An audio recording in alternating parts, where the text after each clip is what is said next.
అటువంటిది ఇంత వేగంతో ప్రయాణిస్తున్నటువంటి ఎయిర్ క్రాఫ్ట్ దీని యొక్క వింగ్ నేలకు ఎప్పుడైతే తాకిందో నిప్పురవ్వలు పుట్టుకొస్తాయి, ఆటోమేటిక్ గా దానికి కన్నం పుడుతుంది, ఆ కన్నం పడిన దాని నుంచి ఫ్యూయల్ కారుతుంది, ఈ నిప్పురవ్వలు దానికి అంటుకుంటాయి, బ్లాస్ట్ అనేటువంటి జరుగుతుంది.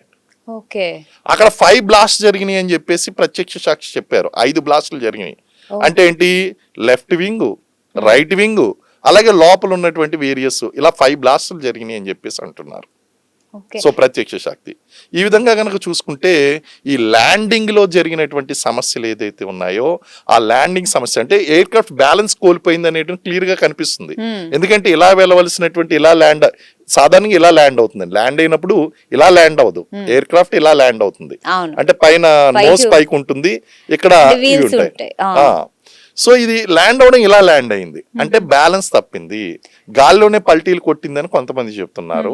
సో ఆ విజువల్ విజువల్ లో మనకు కనిపించింది ఏంటంటే ఇలా లెఫ్ట్ నుంచి వెళ్ళిందని, అంటే సాంకేతిక లోపానికి ఎక్కువగా ఆస్కారం కనిపిస్తుంది.